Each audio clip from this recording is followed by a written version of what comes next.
Yeah, hello everyone. Today is July 9th, 2025, 5:17 p.m. Japan time. The Nikkei closed at 39821 yen, up 0.33% from the previous day. Overnight, the market briefly touched the 40000 yen level, but today we opened around 39900 yen and dropped to about 39500 before rebounding. As of now, night trading has started and we are back near 39860 yen. On July 8th, and the US administration released its finalized tariffs letter, confirming a flat 25% tariff on Japanese exports. There was some ambiguity in the English wording, suggesting the possibility of itemized tariff. But according to the official briefing, it's a flat rate across the board. So in the end, it was not a huge surprise. More of so that's it kind of a moment. Okay, while negotiations between Japan and the US are still ongoing ahead of August 1st enforcement date, I don't think the market sees it as a major shock. In fact, I believe the current ABS forecast for Japanese companies already factor in the tariff risk. And knowing how conservative Japanese forecasts usually are, we might be looking at fairly resilient fundamentals.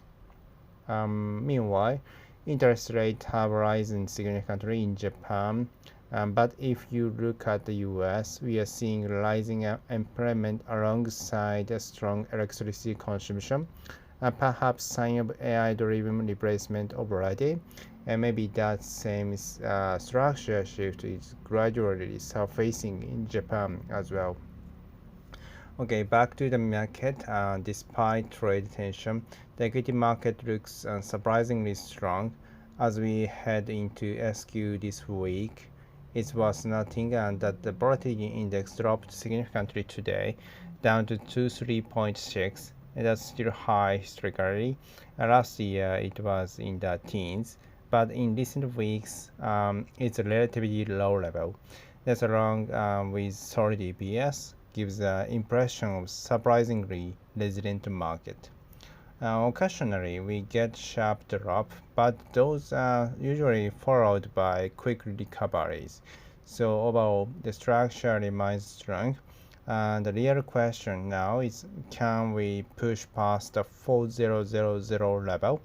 One thing to watch is the 13-year yield in Japan. It's now above 3%, which comprehends the permissible PR around 50.5 to 16. If the market break above that, it could shift the valuation framework entirely.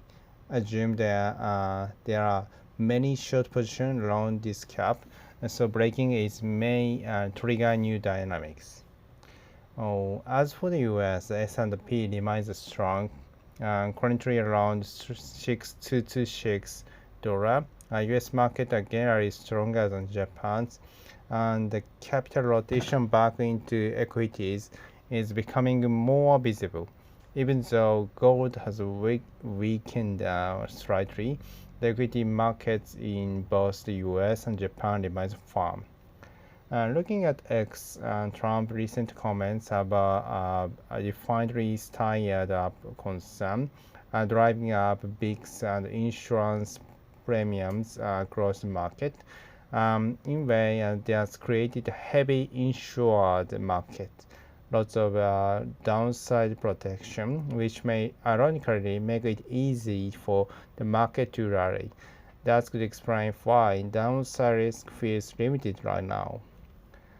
Even central banks seems more cautious about Trump-related headlines, possibly avoiding hasty policy change.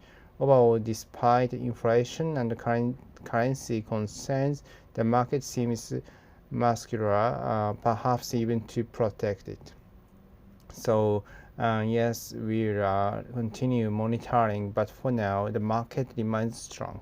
Despite trade friction, it's holding up well. That's it for today. If you like this kind of contents, please follow me. I think of it's going wrong, but you never know when it may pay off. I'll see you tomorrow.